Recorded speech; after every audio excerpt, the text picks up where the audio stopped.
The beep of the heart monitor was the only sound cutting through the freezing, sterile air of emergency room number 4. I lay there, my vision blurred, my chest tightening with every breath. The accident had happened so fast. A sudden swerve, the screech of tires, and then darkness. When I finally opened my eyes, the harsh fluorescent lights blinded me. Everything ached. But the physical pain was nothing compared to the sudden panic that gripped my chest when the heavy curtain pulled back. A tall doctor walked in, holding a medical chart. His face was partially covered by a mask, but those eyes, deep, sharp, and intensely familiar, made my breath catch in my throat. I knew those eyes. I had spent 4 years of high school staring at them from afar. It was Ethan, the boy who had completely broken my spirit, the one who had made my teenage years a living nightmare. He stepped closer, checking the IV line connected to my arm. His movements were cold, precise, and entirely professional. For a second, I thought he didn't recognize me. I was just another broken patient on his endless shift. But then he leaned down to adjust my oxygen mask. His breath brushed against my ear, sending a chill straight down my spine. "Do you remember me?" he whispered. His voice was a low, smooth purr, devoid of any medical warmth. "Because I never forgot what you did."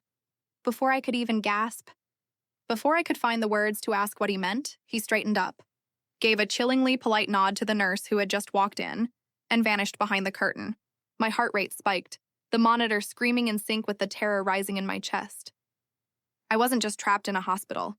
I was trapped with the ghost of a past I thought I had buried forever. Before we go deeper into story, if you believe in doing the right thing, please take a moment to like this video, comment, share it with someone who needs help today, and subscribe to the Revenge Files 396. And tell us in the comments, where are you watching from? To understand why those words terrified me, you have to understand who Ethan and I used to be. 10 years ago, Oak Ridge High School was divided into 2 distinct worlds. Ethan belonged to the royalty, the wealthy, brilliant, effortlessly popular elite who controlled the social hierarchy. I, on the other hand, was invisible. Maya, the quiet girl who sat in the back of the class, wearing oversized sweaters and hiding behind a sketch pad. I was a scholarship kid, working 2 jobs just to help my mother pay rent. Ethan was everything I wasn't. He was destined for greatness, his path paved with family money and perfect grades. But I had a secret, a deeply pathetic consuming crush on him. I used to write his name in the margins of my notebooks, imagining a world where a boy like him would notice a girl like me. And then senior year, the unimaginable happened. Our teacher paired us up for a major semester-long biology project. When he walked over to my desk with that crooked smile, my heart nearly stopped. "Looks like we're partners, Maya," he had said. That was the moment my nightmare truly began, though back then I thought it was the start of a fairy tale. I poured everything into that project, not just to get a good grade, but to impress him. Over the weeks, we spent hours in the library. He was kind, attentive, and surprisingly vulnerable. He told me about the crushing pressure his father put on him to become a surgeon. I told him about my dreams of becoming an architect. I thought we were building a real connection. I thought he was starting to look at me the way I looked at him. But I was blind to the cruel game being played right under my nose. It happened 3 weeks before graduation. The biology project was worth 40% of our final grade, and the top student would receive a massive local scholarship, a scholarship I desperately needed to afford college. Ethan and I had finished the research, and I had compiled all the data into a master report. The night before it was due, Ethan asked me to meet him behind the old school bleachers.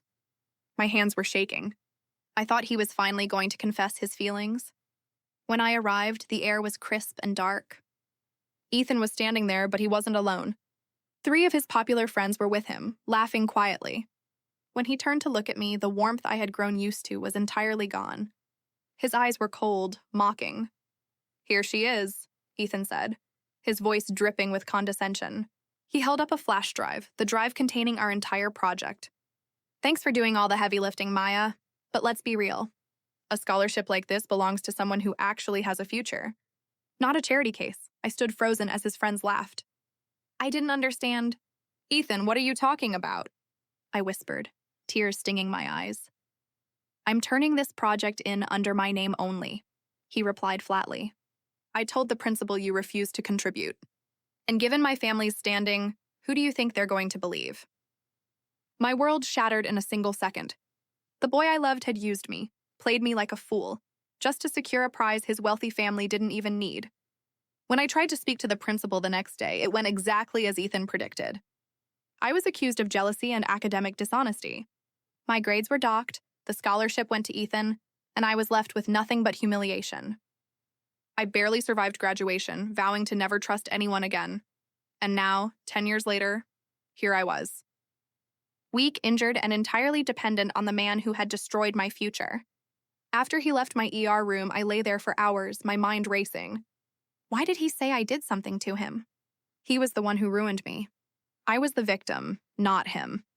As the night shifted into the early morning, a different nurse came in to check my vitals. She was an older woman, kind-faced and gentle, her name tag reading Sarah. "Excuse me," I croaked, my throat dry. "The doctor who was in here earlier, Dr. Ethan Vance. Is he my primary physician?"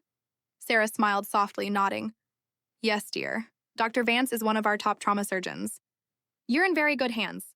He actually requested your case personally when your name came up on the intake sheet." A cold sweat broke out across my forehead. He requested my case. This wasn't a coincidence. It wasn't a twist of fate. He had seen my name and deliberately stepped into my life again. But why? He had won. He got the scholarship, went to a prestigious medical school, and became a successful doctor. I had to scramble, taking out massive loans and working graveyard shifts just to get my degree in design. I had rebuilt my life from the ashes of his betrayal. "Can I request a different doctor?" I asked, my voice trembling. Sarah looked at me, confused. "Is there a problem, sweetie? Dr. Vance is highly respected here. Shifting doctors right now would delay your discharge, and we need to run more scans on your leg." I closed my eyes, realizing I was trapped. If I made a scene without proof, I would look crazy. I had to play along until I could get out of this hospital. The next morning, Ethan returned. This time, he didn't have a mask on, and he was alone. He closed the door firmly behind him, pulling up a plastic chair to sit beside my bed. To anyone looking through the window, he looked like a deeply caring doctor comforting a patient. But the look in his eyes was pure malice. "You look nervous, Maya," he said, tapping his pen against his clipboard. "Your heart rate is climbing on the monitor. Are you uncomfortable?" "Why are you doing this, Ethan?" I demanded, keeping my voice low but sharp. "You stole my future. You humiliated me. And now you're acting like I owe you something?" Ethan let out a soft, bitter laugh that sent shivers through me. "Stole your future? Is that the lie you've been telling yourself for 10 years? He leaned forward, his expression darkening. "You think you were the only one who suffered after high school? Because of your pathetic little breakdown, your mother went to the school board. She made a massive scene, accusing my family of bribery." I stared at him, stunned. I knew my mother had been furious, but she told me she had dropped it because the school refused to listen. "She didn't drop it," Ethan hissed. "She dragged my family's name through the mud. The local papers picked it up. It almost ruined my father's medical practice. It took years of legal battles and millions of dollars to clear our name and secure my placement in medical school. I had to work twice as hard just to escape the shadow of your mother's lies. You tried to destroy my family, Maya? I couldn't believe what I was hearing." He had twisted the narrative so completely in his mind. He viewed our past not as his betrayal, but as my assault on his perfect life. He genuinely believed he was the victim. My mother didn't lie. I countered, tears of anger gathering in my eyes. "You stole my work, Ethan. You used me." "It doesn't matter what happened back then," Ethan said coldly, standing up and smoothing down his white lab coat. "What matters is right now. You are in my hospital under my care. And your medical charts? Well, they look a bit complicated. It would be a shame if your recovery took a lot longer than expected. Imagine the medical bills, Maya. A self-employed designer like you. A prolonged hospital stay could completely ruin you financially, couldn't it?" It was a blatant, veiled threat. He wasn't going to hurt me physically. He valued his medical license too much for that. But he was going to use his power to manipulate my treatment, extend my stay, and drown me in debt, all to exact his twisted revenge for what my mother did to protect me. After he left, I refused to sink into despair. The old Maya would have cried and accepted her fate. But I wasn't that scared high school girl anymore. I had fought for everything I had. I reached for my phone on the bedside table. My leg was heavily bandaged, but my hands worked fine. I called my closest friend, Chloe, who worked as an investigative journalist for a local news outlet. "Chloe, I need your help, I whispered frantically into the receiver, keeping an eye on the door. I'm at St. Jude's Hospital, and my doctor is Ethan Vance. He's threatening me, Chloe. I need you to dig into his records. Everything. His admission, his finances, his complaints. There has to be something he's hiding. 2 days passed. Ethan kept his word in the most subtle, agonizing ways. Every time a scan came back clear, he would order another one, claiming he saw a shadow or an anomaly that required further observation. The insurance company was already sending notifications to my phone, questioning the necessity of the extended stay. I could feel the financial walls closing in on me, just as he intended. But I played the part of the defeated victim perfectly. I stopped arguing. I looked down whenever he entered the room. I let him believe he had completely crushed my spirit. On the third night, Chloe slipped into my room during visiting hours, disguised in a heavy coat and a baseball cap. She looked pale, holding a thick manila folder tightly against her chest. "Maya, you won't believe what I found," Chloe whispered, pulling the curtain shut. "Ethan Vance isn't the perfect golden boy this hospital thinks he is. His father's medical practice didn't just suffer because of your mother's complaints. His father was operating a massive pharmaceutical kickback scheme. They used family funds to cover it up, and get this, Ethan's tuition and residency placement here were funded directly by those illegal accounts." My jaw dropped. "Are you serious?" "It gets worse," Chloe continued, opening the folder to show me bank statements and leaked emails she had obtained through an anonymous whistleblower source. "The hospital board has been conducting a secret internal audit because they suspect someone on the trauma team is still receiving under-the-table payouts from a sketchy medical supply company. The main suspect? Ethan. But they don't have the definitive proof to link his personal offshore account to the hospital's procurement system. They need a physical login or a direct transfer confirmation." A spark of hope ignited in my chest. This was it. This was the leverage I needed. Ethan thought he was playing a high-stakes game of revenge with a helpless girl, but he had left himself entirely exposed to absolute ruin. "Chloe, can you get me access to the hospital's internal network if I can get his login details?" I asked, a plan forming in my mind. "If you get his username and his secondary authorization token, the digital key doctors, carry on their badges, I can log in from the library downstairs and download the encrypted ledger," Chloe said, her eyes wide. "But Maya, that's incredibly dangerous. If he catches you taking his badge, he'll have you thrown out or worse." "He's been delaying my discharge to bankrupt me, Chloe. He's already destroying my life." "I have nothing to lose," I said, my voice hardening. We refined the plan. The next morning was Ethan's final evaluation of my leg before he would allow me to discuss discharge options. I knew he would have to lean over me to check the reflexes and the dressing. His digital authentication key was always clipped to his right hip, right next to his stethoscope. I just needed a distraction, a brief moment where his focus was completely shattered. I looked at the heart monitor next to my bed. I knew exactly how to trigger it. The next morning, Ethan entered the room with his usual arrogant smirk. "Well, Maya, let's see if your leg has miraculously improved, or if we need to keep you here for another week of expensive monitoring." He stepped up to the side of the bed, pulling back the blanket to inspect my bandaged leg. As he leaned over, his white coat fell forward, exposing the digital key fob clipped to his belt. My heart was pounding, but I forced my breathing to remain steady. "Ethan," I said softly, making my voice sound weak and broken, "why did you really hate me in high school? It wasn't just about my mother, was it? It was because you knew I was better than you. You knew I actually earned that project, and every time you look at your degree, you know it's built on a lie." His hands froze on my bandages. His face turned a deep, angry crimson. The truth struck a nerve he had been trying to hide for a decade. He straightened up, stepping closer to my face, his eyes flashing with absolute rage. "You think you're better than me?" He snarled, completely losing his professional composure. "You're a nobody, Maya. I am a surgeon! I control whether you leave this room or rot in debt." While he was screaming in my face, completely consumed by his own arrogance, my left hand reached down silently. With a quick, practiced motion I had rehearsed all night, I unclipped the digital key fob from his belt and slid it under my pillow.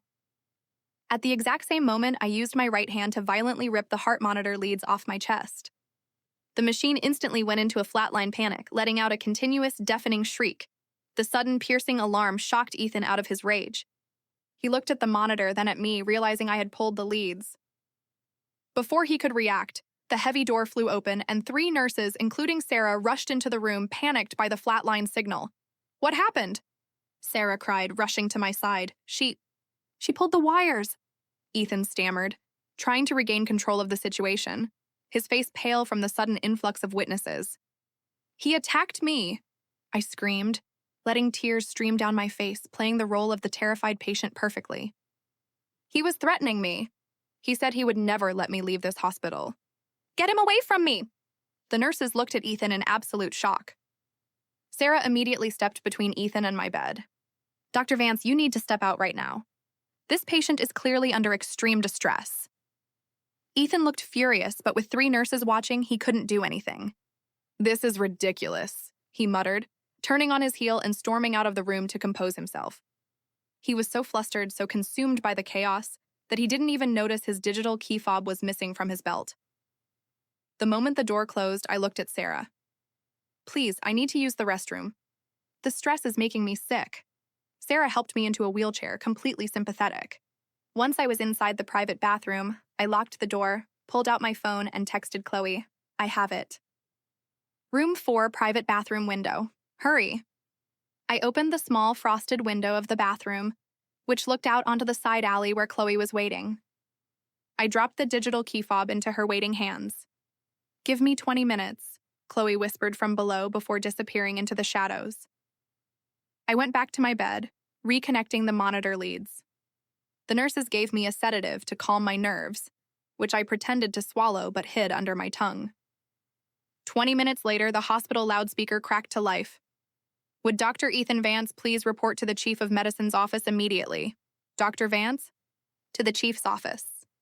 Through the small window of my room, I watched Ethan walk down the hallway, his posture confident, likely assuming he was going to explain away my hysterical behavior.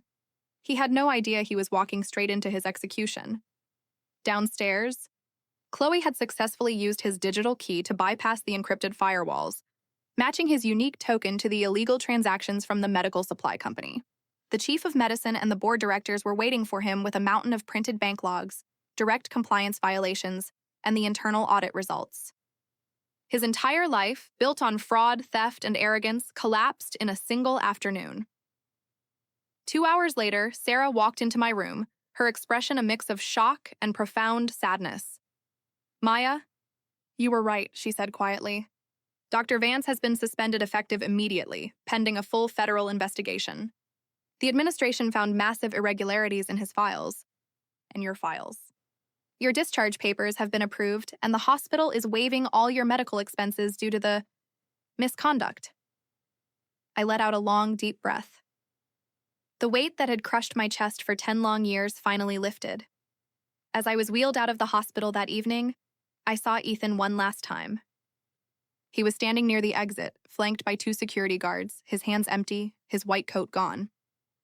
He looked completely broken, his eyes hollow, staring at the floor. He saw me passing by. For a moment, our eyes met. He didn't say a word. He didn't whisper a threat. He just looked at me with absolute defeat. I didn't smile, and I didn't gloat. I simply looked away. High school had taught me that bad people sometimes win early in life, because they are willing to step on others to climb. But life taught me something far more valuable. Arrogance always leaves a trail. Ethan spent his whole life thinking he was untouchable because of his money and his status. He thought he could use his power to punish me for a past he chose to twist. But in the end, his own greed and malice became his undoing. True justice doesn't always come fast, but when it arrives, it is absolute. I left the hospital that night not as a victim, but as the architect of my own freedom.